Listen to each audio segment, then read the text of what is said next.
Nah dari situ fondasi dasar pemikiran Karl Marx tentang keterasingan. Berarti ada struktur masyarakat ya, yang membuat orang-orang ini tidak bahagia. Apa itu? Nah di situ dia baru masuk. Itulah yang disebut dengan kapitalisme bagi Karl Marx. Karena kapitalisme itu ya, ketika orang bekerja dalam skopnya itu secara otomatis mengasingkan diri manusia ya, mengasingkan dari hakikatnya sebagai manusia. Oke, ini tadi hujan ya, jadi kita harus berteduh dulu. Ya, jadi tadi pertanyaannya, jadi pendidikan kita itu tidak mengajarkan kebahagiaan. Saya pikir poin utama yang menyuruh kita untuk berbahagia dan menikmati hidup itu nggak diajarkan. Yang diajarkan itu kanan dan kiri saja. Gimana? Kamu tidak boleh ini, kamu boleh ini. Tapi apa yang harus dinikmati di jalan tengah ini? Artinya apa yang dipelajari di sekolah itu tidak mempersiapkan hakikat tentang kebahagiaan hidup gitu. Tentang hidup itu sendiri. Kita tuh belajar hukum-hukum. Kita tuh belajar aturan di sekolah itu. Ini boleh, ini tidak boleh. Di tengah-tengah tidak boleh ini apa seharusnya yang kamu kerjakan? Itu tidak ada yang memberi poin tegas di situ. Jadi Di tengah boleh sama tidak boleh itu di tengah tidak ada apa? Iya, ada apa? Dengan Apa cinta. yang apa yang harus kita lakukan gitu loh. Misalkan kamu nggak boleh minum minuman keras gitu ya.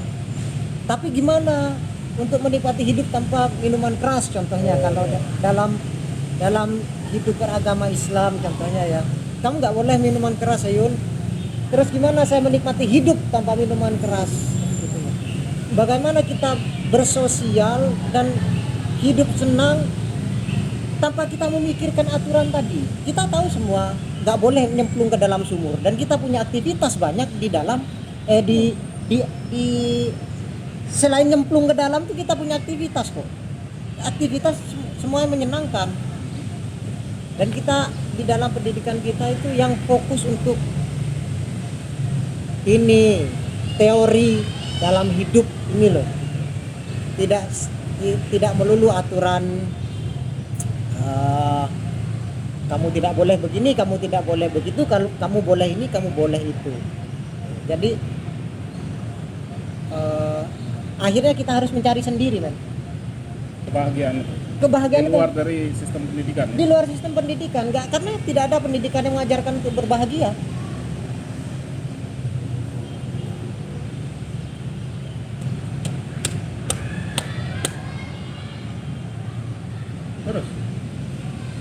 Terus kan? Bagaimana saya menanggapinya? Oke. Oh, jadi teralienasinya gimana? Ya kan? Iya, kita nih kan mau membongkar keterasingan ya, dengan tadi konsep besar tentang kebahagiaan sudah kita paparkan. Jadi keterasingan ini di mana? Mulai dari Socrates sampai ke Hegel, kemudian dilanjutkan oleh Karl Marx dan seterusnya termasuk segala macam. Nah, jadi bicara soal keterasingan itu memang harus ngerti dulu apa yang dimaksudkan oleh Karl Marx tentang keterasingan. Nah, untuk ngerti apa yang dimaksudkan oleh Karl Marx tentang keterasingan, berarti kita harus ngelihat apa sumber dasar pemikiran Karl Marx tentang keterasingan, ya enggak? Tadi saya sebutkan bahwa Karl Marx itu sangat dipengaruhi oleh Hegel. Hegel itu pernah mengguncang dunia akademisi ya, di Jerman situ dengan satu pernyataan bahwa katanya apa yang rasional itu nyata dan apa yang nyata itu rasional. Ngerti tidak? Nah, itu gimana itu? Gambarannya itu seperti apa? Saya baca itu nggak ngerti juga sebetulnya. Apa maksudnya yang rasional nyata, yang nyata itu rasional. Cuman ketika dipikir-pikir, oh ya benar. Ya. Secara kalimat saja itu ya, kita ambil dangkalnya saja Jadi sebagai orang maksudnya awam. yang nyata itu kita berusaha merasionalkannya.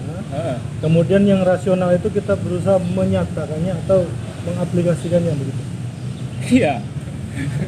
Jadi kata Hegel itu kemudian banyak interpretasi nih. Orang ribut itu. Terutama kaum pemikir-pemikir di situ ya. Oh, berarti Hegel ini merujuk pada negara kita nih, Prusia. Ya. Kan negara kita nyata ini, berarti rasional. Ingat bahwa rasionalitas ya itu menjadi nilai yang sangat penting bagi Eropa pada saat itu. Rasionalitas, kebebasan itu hakikatnya bagi mereka. Berarti rasional kan, nyata kan negara kita kan. Nah, Hegel Karl Marx agak kamu itu kok begitu berpikirnya gitu.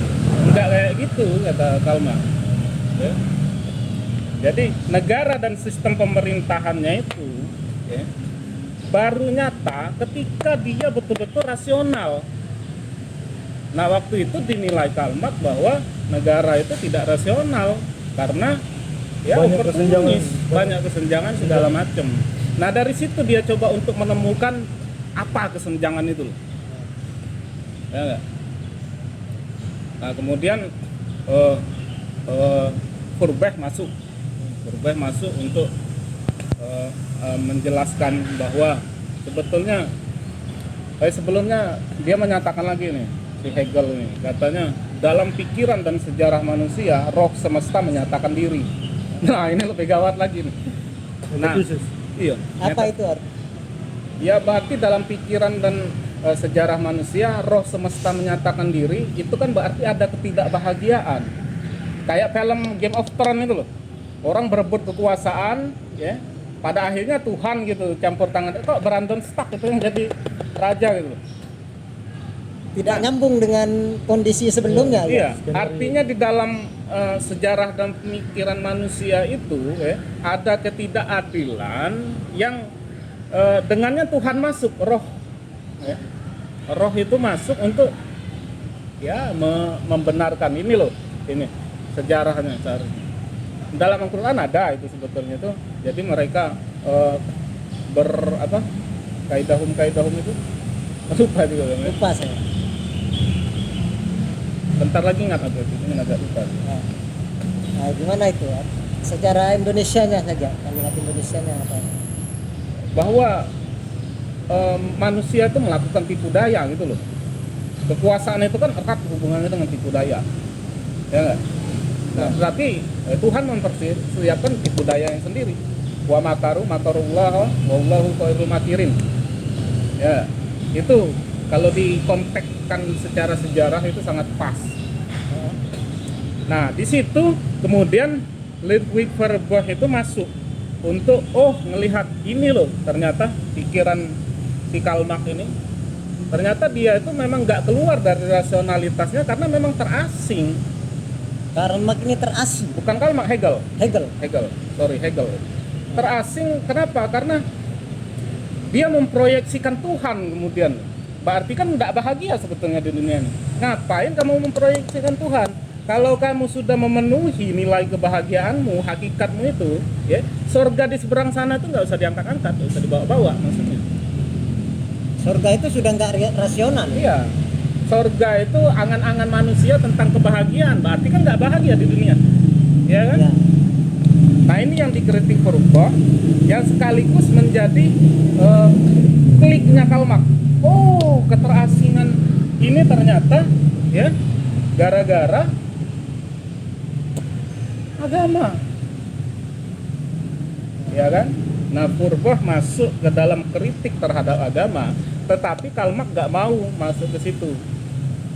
Dia mau ngelihat ya kalau orang kemudian melarikan diri dalam kehidupan nyata ke agama, Saya nggak perlu kritik agama. Yang perlu saya kritik, kenapa orang berlari? Berarti sistem masyarakat kan yang menciptakan mereka itu nggak bahagia. Nah dari situ fondasi dasar pemikiran Karl Marx tentang keterasingan. Berarti ada struktur masyarakat ya, yang membuat orang-orang ini tidak bahagia. Apa itu? Nah di situ dia baru masuk. Itulah yang disebut dengan kapitalisme bagi Karl Marx. Karena kapitalisme itu ya, ketika orang bekerja dalam kopnya itu secara otomatis mengasingkan diri manusia ya, mengasingkan dari hakikatnya sebagai manusia. Karena sorry, saya nggak nangkap itu. Ketika manusia apa tadi? ketika manusia Kapital berada di dalam kop kapitalisme, bekerja di situ ya, ya. itu secara otomatis dia terasingkan dari hakikat kemanusiaannya. Hakikatnya tadi apa? Rasional Ya. sama kebebasan dan universal serta sosial. Ya, itu yang di Eropa ini ya. Ya, yang di Eropa.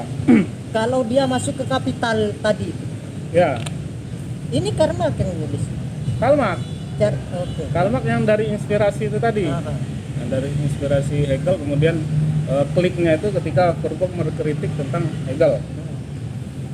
Nah, disitulah baru dia masuk ya, tentang artinya gini, kan pekerjaan itu kan sesuatu yang khas kan bagi manusia kan, Ya. khas dong pekerjaan itu. Kita diciptakan fisik, Ya, akal ya. sama spiritual itu Ya, kan ya. dalam rangka bekerja. Nah ini sebetulnya nanti dikritik oleh filosof-filosof setelahnya. Kok Karl Marx kok gitu amat sih? Kok manusia itu direduksi menjadi hakikatnya sebagai apa yang diimplementasikannya dalam pekerjaan? Kan banyak dimensi lain, aspek lain. Cuman itu bahasan lain nanti. Kita fokusnya di sini dulu ya, keterasingan menurut Karl Marx. Nah terlebih lagi khas tadi ya, khas. Jadi seharusnya manusia itu mengembangkan diri dalam pekerjaan. Seharusnya manusia itu potensi-potensinya itu betul-betul untuk dia itu mengenal diri dengan pekerjaan itu, mengenal diri itu. Ya. Tapi di sistem kapital, Di sistem kapital, Justru yang terjadinya sebaliknya. ya di sistem kapital itu mereka itu dihisap tenaga kerjanya. Mereka kan jadi tidak bebas lagi. ya. Untuk Mengikuti aturan-aturan yang sudah Ditentukan oleh ditentukan perusahaan. oleh sistem ini. ya, Eksploitasi terhadap manusia. gini loh, kalau kamu itu untuk mengembangkan diri kan, kemudian kenal dengan dirimu dari pekerjaan itu, seharusnya kan kamu bebas memilih, ya enggak ya? Menentukan, oh ini loh passion aku, ini loh apa yang betul-betul kuminati, di sini loh aku bisa berkembang. Tapi pada kenyataannya dalam dunia, dalam sistem kapitalis itu mereka terpaksa karena kebutuhan untuk survive. Itu artinya bekerja itu yang diinstruksikan oleh perusahaan.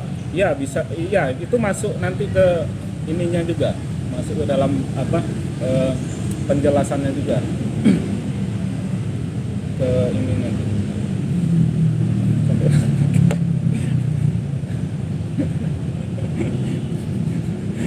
Karl Marx itu. Ya, Karl Marx dengan sistem kapitalnya itu. nah itu ya. Sebetulnya kan nyambung juga kan dengan Socrates tadi kan, bahwa kalau kamu pengen bahagia kan harus punya pengetahuan yang benar kan, punya pengetahuan yang benar, puncaknya nanti kamu itu mengerti diri sendiri kan.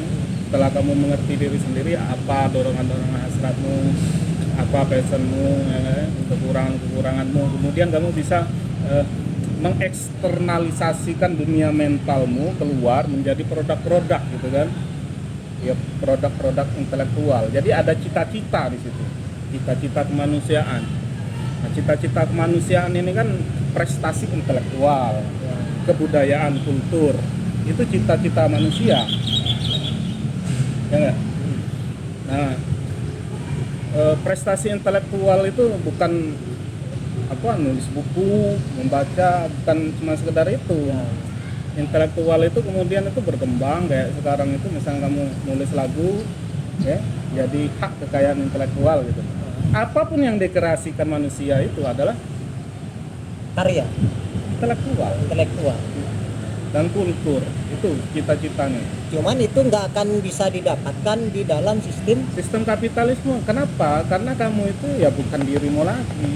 ya Kamu itu tidak mengenal dirimu di situ. Ya enggak? jadi di sistem kapitalis ini kita dikenalkan pada sistem. Kan kamu itu bekerja berdasarkan dorongan untuk mendapatkan upah. Kan tidak bebas lagi akhirnya kamu itu kan. Oke. Iya kan? Tidak bebas kita. Aku Sehingga- tuh Sehingga kita menjadi bagian dari sistem itu.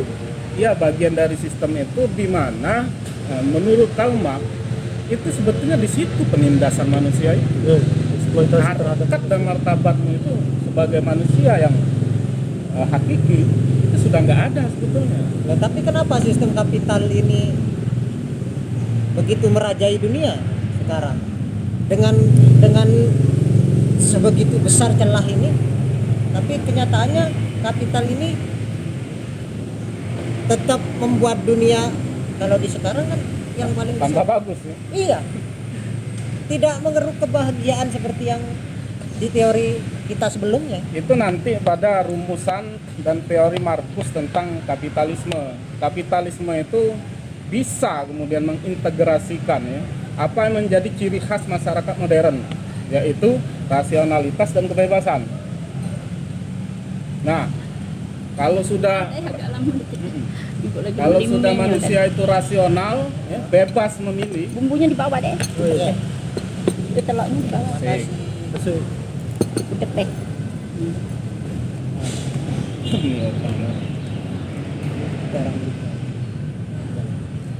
Akhirnya bagi para pekerja yang merasa tertindas ini nggak masalah lagi. Ngapain lagi ribut sih, orang kita sudah ya. Makanya contoh yang paling nyata itu kalau kamu nonton film The King itu sangat jelas diperlihatkan di situ bagaimana seorang raja ya itu dipengaruhi, dibangun fakta-faktanya ketika pelantikan itu kan, pelantikan dibangun faktanya bahwa ini loh Prancis loh menghinamu loh raja ya dengan mengirimkan bola itu fakta kan, nyata. Cuman ada yang bermain di belakangnya, kepentingan-kepentingan, yaitu kepentingan penasehatnya itu. Kemudian itu digiring sama penasehatnya itu, digiring lagi sampai betul-betul raja itu klik, oh ya ini penghinaan ini, nggak bisa didiamkan. Artinya raja itu mulai berpikir rasional kan, bahwa ini menurut ya rakyat-rakyatku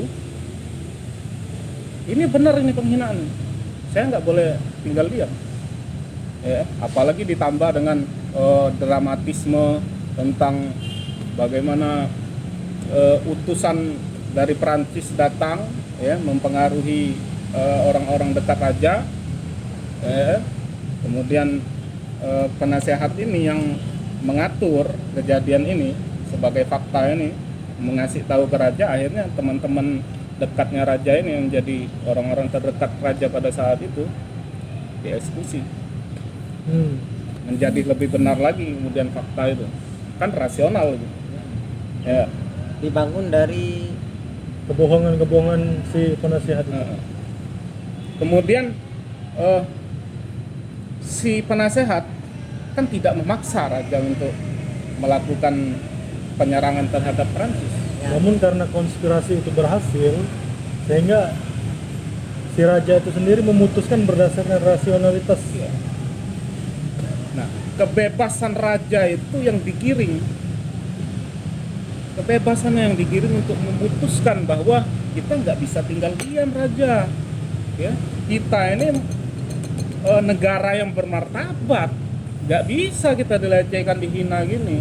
Ayo kita gempur itu. Ya. Padahal beberapa kali dalam film itu dinyatakan bahwa ya Raja Prancis enggak sih menghina segala macam, tertawa-tawa malahan dia. Ini edan kata Raja Prancis. Kok bisa dia tersinggung padahal nah berarti ada apa-apanya di dalam situ. Kemudian makanya dia mensyaratkan istrinya anaknya itu untuk menikahi supaya membongkar kebohongan apa yang berada di balik rasionalitas sama kebebasan raja itu. Ya. Wah, ini sangat mirip dengan kondisi-kondisi di Sekarang itu kapitalisme itu sebetulnya kata Herbert Marcuse ya, kita itu sudah dimanipulasi aslinya itu ya. Sehingga tampak rasional, kapitalisme itu tampak rasional dan kita bebas menentukan pilihan itu. Padahal isinya itu ya, manipulasi semua. Kita itu menjadi roda dalam sistem kapitalisme untuk memenuhi kebutuhan-kebutuhan yang bagi kita rasional. Ya, beli HP, beli TV, beli alat-alat peralatan-peralatan yang kita butuhkan untuk menunjukkan ke masyarakat bahwa kita ini modern.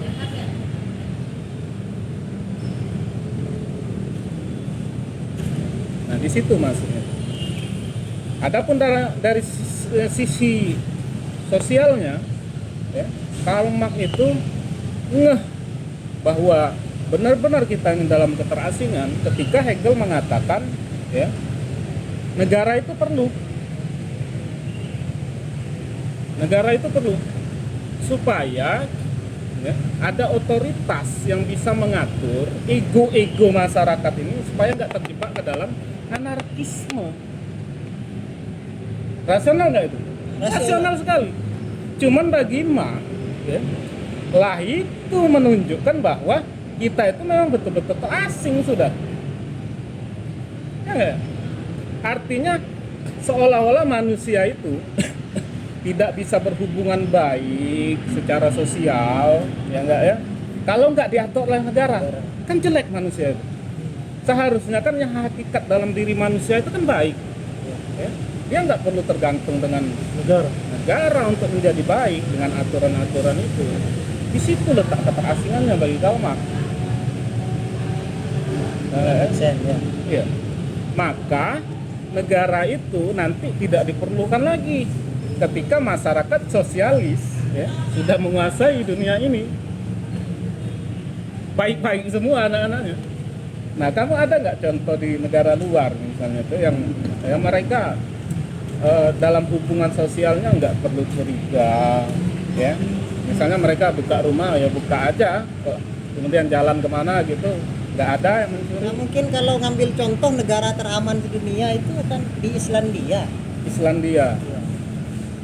Itu yang diidealkan oleh Karl Marx bahwa ketika kita tidak lagi terasing oleh struktur yang menindas, itu manusia itu lantas baik gitu loh, hubungan-hubungan sosial. Jadi struktur yang menindas itu termasuk konsep-konsep itu ya, konsep-konsep yang struktur kapitalisme, sistem kapitalisme yang kemudian menggiring dengan masyarakat umum itu untuk percaya bahwasanya rasionalitas itu apa yang diversikan oleh kapitalisme. Itu konsepnya. Bukan. Jadi kita itu hidup, menjalani hidup itu berdasarkan apa yang digiring oleh kapitalisme. Kita harus mengaktualisasikan diri, kita harus punya gadget, kita harus punya HP, kita harus punya mobil segala macam. Itu kan rasionalitas yang ditanamkan oleh kapitalisme ke khalayak umum. Itu yang kemudian menjadi konsep yang dirasionalisasi, bisa diterima oleh masyarakat banyak, tetapi sebenarnya itu justru yang membuat kita terasingkan daripada hakikat diri kita itu. Ya, coba aja kita lihat sekarang pekerjaan-pekerjaan yang ada di luaran itu kan. Ya, orang masuk kantor pagi, ya, bangunnya jam 6 gitu, mandi kan, sarapan, kerja, kemudian balik, di sela-sela malam ya memenuhi seksualitasnya, bangun pagi lagi terus seperti itu. ya. Akhirnya di mana itu kemanusiaannya itu dalam sistem yang seperti itu kan? emang kalau di kehidupan sebelum manusia nggak begitu? Enggak begitu. Gimana coba? Kalau saya mengaitkan dengannya buku Sapiens yang Ya, Yuval ya. Noah Harari itu kan dia bicara bahwasanya manusia pemburu pengumpul itu kan mereka tidak terikat dengan aturan main yang oleh kapitalisme sekarang ini Ya, betul, menggiring kita untuk hidup versinya kapitalisme itu kan begitu. Maksudnya ya kamu harus kaya dong. Ya, kamu ya. kamu harus mengaktualisasikan diri sehingga Ya, kamu bisa. secara ini betul. Jadi kemampuan manusia memang terasa. Iya. Tapi manusia itu secara kelompok tidak terasa di kondisi seperti itu. Yang jadi persoalan itu kan kita kemudian terikat oleh aturan main perusahaan. Kita kan harus tepat waktu datang ke kantor pada jam yang ditentukan oleh perusahaan. Kamu harus masuk kerja pada jam 8. Sehingga sebelum jam 8 itu kita sudah harus bangun jam 6, kemudian sarapan, kemudian melakukan rutinitas yang kemudian menghantar kita ke kantor tepat pada waktu pukul 8. Yang seharusnya kalau hakikatnya manusia itu kan saya maunya bangun jam 9 gitu loh. Nah, Saya maunya bersantai-santai dulu, kemudian menikmati rutinitas yang menggali hakikatnya saya sebagai manusia, seperti itu maksudnya. Itu yang kemudian mengungkung manusia. saya oleh pikir itu kapitalisme. bentuk kesadaran manusia Hmm. dengan aturan ya. Ya. Ya memang kalau kembali ke teori dirasionalkan, kalau dirasionalkan saya pikir enggak. Apanya yang dirasakan? Kapitalismenya, Kapitalisme itu menggiring rasionalitas kita gitu kan. ya ya. Sehingga kita menganggap wah ini rasional. Dan rasionalnya itu memang Nasional yang dibuat. iya, saya harus punya HP karena saya harus WA, saya harus sosial media segala macam. Itu kita masuk ke teori Max Weber harusnya. Jadi Max Weber itu mengatakan seperti ini, ya. Dalam proses yang rasional, ya,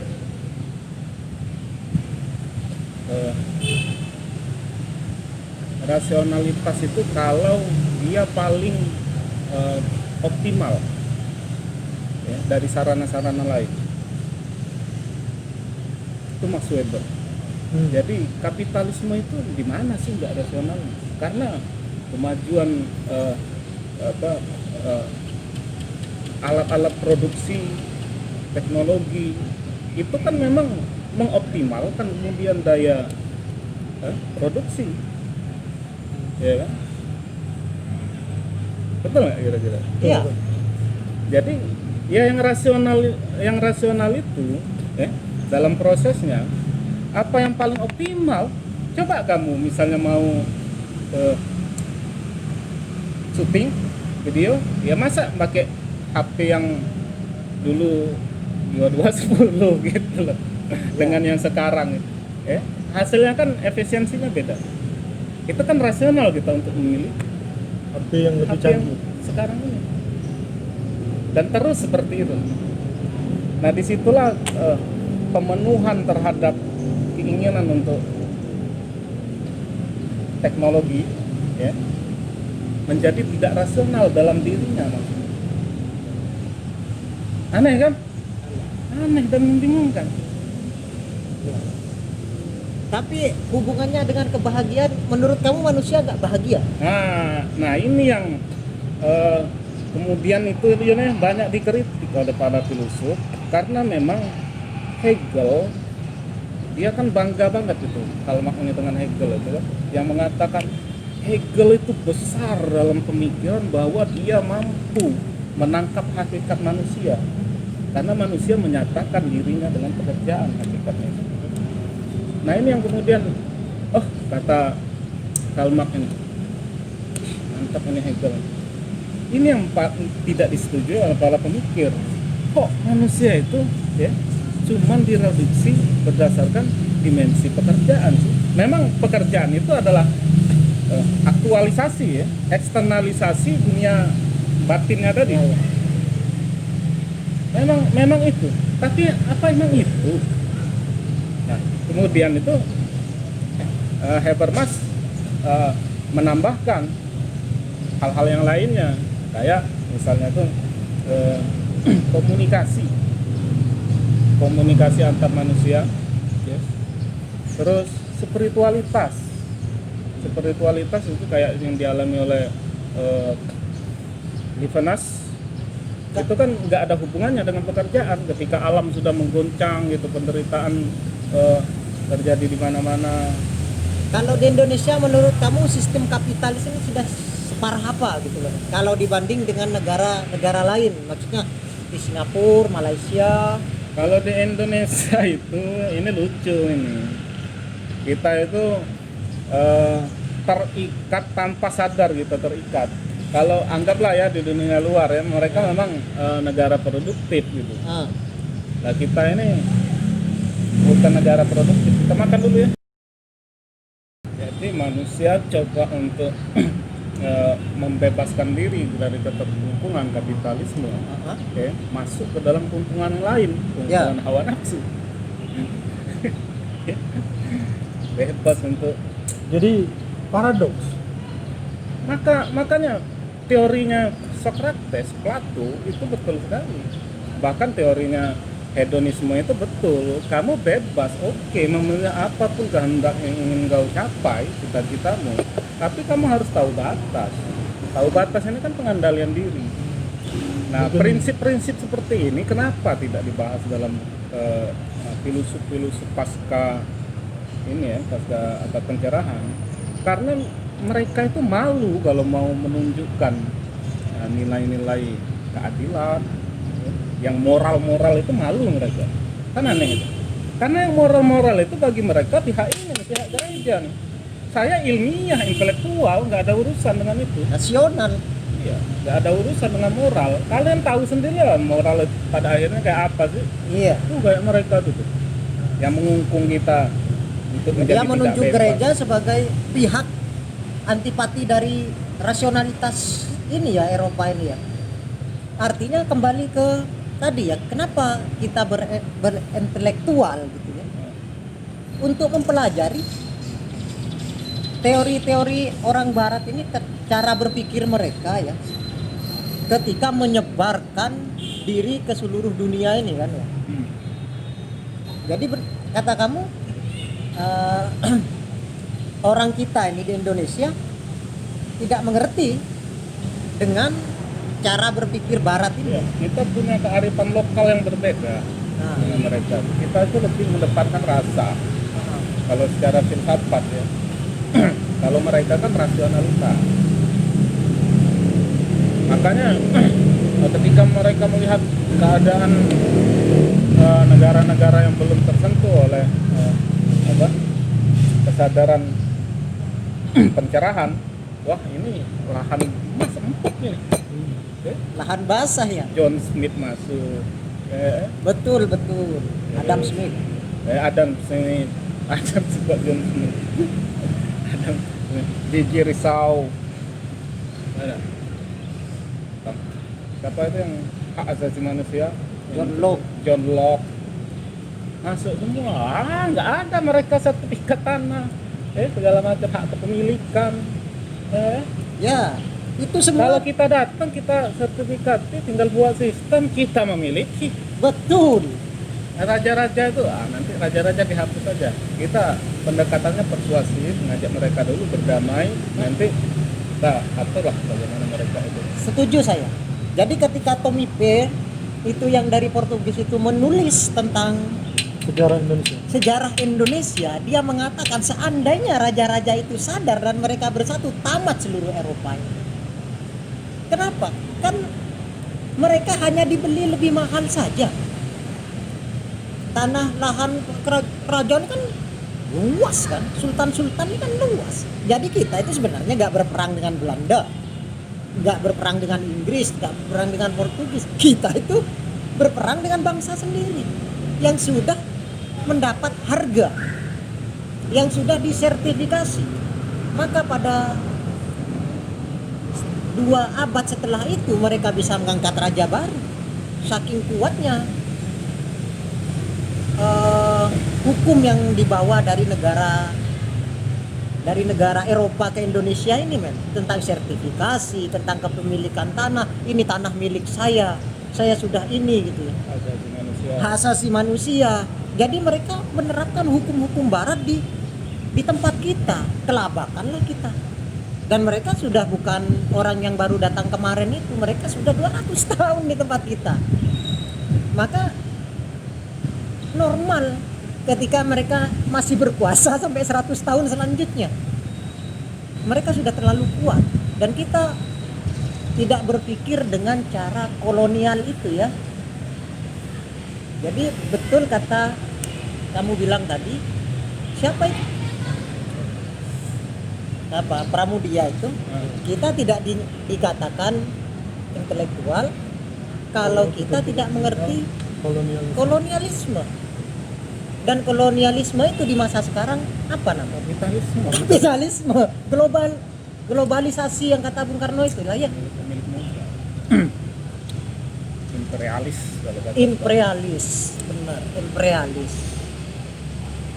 Jadi sejarah kita ini sampai sekarang masih belum menerangkan secara detail kalimat tadi itu ya. Imperialisme, kolonialisme.